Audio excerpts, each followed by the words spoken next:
बिस्मिल्लाहिर्रहमानिर्रहीम। First year mathematics के लिए एक्सरसाइज 7.3 हम लोग डिस्कस कर रहे हैं और अपनी पिछली वीडियो में हमने क्वेश्चन नंबर 6 का पार्ट 1 जो है वो डिस्कस किया था और अब हम जो डिस्कस करने जा रहे हैं वो क्वेश्चन नंबर 6 का पार्ट 2 है। हमें बाइनोमियल को इस्तेमाल करते हुए ये जो लेफ्ट हैंड साइड पर एक सीरीज़ हमें नज़र आ रही है, इसका सम जो है वो हमें शो करना है 3√4 के बराबर, बल्कि सॉरी 3√4 नहीं है, ये क्यूब रूट ऑफ 4 के बराबर है। क्यूब रूट ऑफ 4 के बराबर हमें प्रूफ करना है और बाइनोमियल को इस्तेमाल करते हुए करना है। तो बिल्कुल सेम क्वेश्चन है, ये प्रीवियस क्वेश्चन में ही आप देख सकते हैं कि मैंने चेंजेस किए हैं। जहाँ जहाँ ये रेड कलर आपको नज़र आ रहा है, क्वेश्चन तकरीबन सिमिलर था। ये आप देख लीजिए क्वेश्चन को कि यहाँ पर जो प्रीवियस क्वेश्चन हमने किया है वहाँ पर 6 की प्लेस पर 8 था, तो इसमें 6 किया और इससे फिर ये प्रूफ किसके बराबर होगा, क्यूब रूट ऑफ 4 के बराबर जो है ये प्रूफ होगा। तो सोल्यूशन आपके सामने हुआ हुआ है। बहरहाल आप लोग अगर ख़ुद भी इसको रीड करेंगे तो आसानी से समझ जाएंगे, लेकिन बहरहाल एक दफ़ा मैं इसको एक्सप्लेन करता हूँ ताकि किसी किस्म की कोई डिफ़िकल्टी ना हो।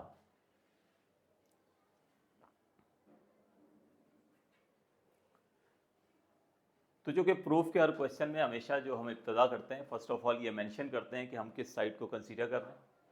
तो प्रूफ करने के लिए मैंने ये लेफ़्ट हैंड साइड कंसीडर की है और अब इस लेफ़्ट हैंड साइड का हम सम निकालेंगे और राइट हैंड साइड के बराबर प्रूफ करेंगे। तो इसलिए चूँकि सम निकालना है हमने, तो मैंने मान लिया कि एस जो है वो इस सीरीज़ का सम है, यानी एस जो है वो इस सीरीज़ का सम जो है वो मैंने सपोज कर लिया और उसे इक्वेशन 1 का नाम दे दिया।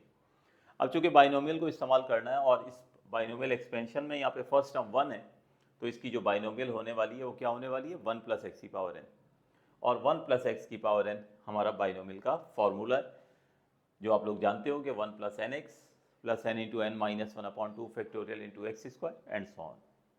इसके बाद इक्वेशन नंबर 1 और 2 को हम इक्वेट करेंगे, कंपेयर करेंगे टर्म्स को, और वहाँ से n और x की वैल्यू निकालेंगे। तो यहाँ पर आप देख सकते हैं स्टूडेंट के मैंने सबसे पहले सेकंड टर्म को nx को इक्वेट करना है बाइनोमियल की सेकंड टर्म से, यानी 1/4 से। तो नेक्स्ट स्टेप में यहाँ से n को क्रॉस मल्टीप्लाई कर लिया ताकि हम x की वैल्यू निकाल सकें, जो बराबर है 1/4n के। उसके बाद फिर ये वाली जो थर्ड टर्म है इसको हम थर्ड टर्म से इक्वेट करेंगे, यानी 1 × 3/4 × 6, जो प्रीवियस क्वेश्चन में 4 × 8 थी, तो अब 6 है यहाँ पे।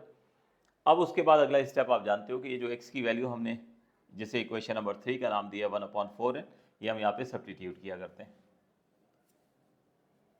तो ये x की वैल्यू 1/4n यहाँ पे सब्स्टिट्यूट की, स्क्वायर की वजह से ये हो गया 1/16n²। राइट हैंड साइड पर 6 को 4 से मल्टीप्लाई करके हमने 24 किया, यानी सिंप्लीफाई कर लिया। आप चाहते तो 3 और 6 को कैंसिल करके 1/8 बन जाता, एक ही बात है, जिस तरह चाहें आप कर सकते हैं।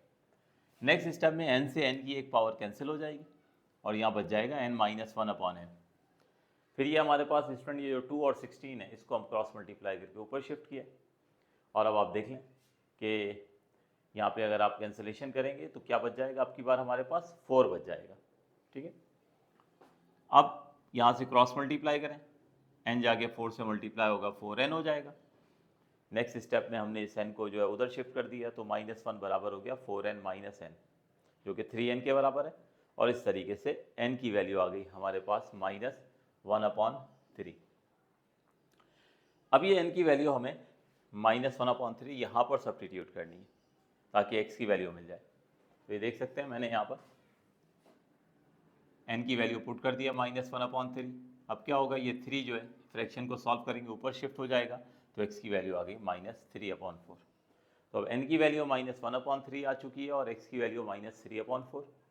ये वैल्यू हमने यहाँ पर पुट कर देनी है इक्वेशन नंबर ए में, ताकि हमें सम मिले और फिर उसको सिंप्लीफाई करके हमें जो है वो राइट हैंड साइड जो है वो मिल जाए। तो यहाँ x की वैल्यू रख दें और इधर n की वैल्यू। तो ये देख सकते हैं आप, x की वैल्यू आ गई -3/4 और n की वैल्यू -1/3।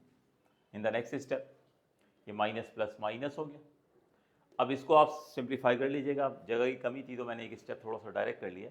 ये एलसीएम होगा तो 4 जाके 1 से मल्टीप्लाई होगा, तो न्यूमिनेटर क्या बन जाएगा 4 - 3, और 4 - 3 किसके बराबर है 1 के, यानी 1/4 आ जाएगा।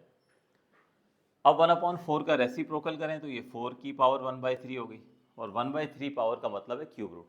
ठीक है, तो इस तरह से एस किसके बराबर हो गया, क्यूब रूट ऑफ 4 के। और वही हमारी तरक्की का रिक्वायर्ड राइट हैंड साइड थी। तो ये देखें लेफ्ट हैंड साइड से हमने इब्तदा की थी, हमने इस सीरीज़ का जो है सम जो है वो एस माना था, या यूँ कह लें कि लेफ्ट हैंड साइड को हमने एस सपोज किया था, और आखिर में जो एस है वो हमारी रिक्वायर्ड राइट हैंड साइड के बराबर आई। तो चूँकि लेफ्ट हैंड साइड और राइट हैंड साइड बराबर हो चुकी हैं, तो इस तरह हम कह सकते हैं कि हमारा क्वेश्चन प्रूव हो गया। तो होप सो आप लोगों को क्वेश्चन बहुत अच्छे से समझ आ गया होगा। अगर ये क्वेश्चन समझ आ गया तो आप लोग इसे शेयर ज़रूर कर दीजिएगा ताकि दूसरे स्टूडेंट्स की भी हेल्प हो सके। तो नेक्स्ट वीडियो में इसको आगे फर्दर कंटिन्यू करते हैं।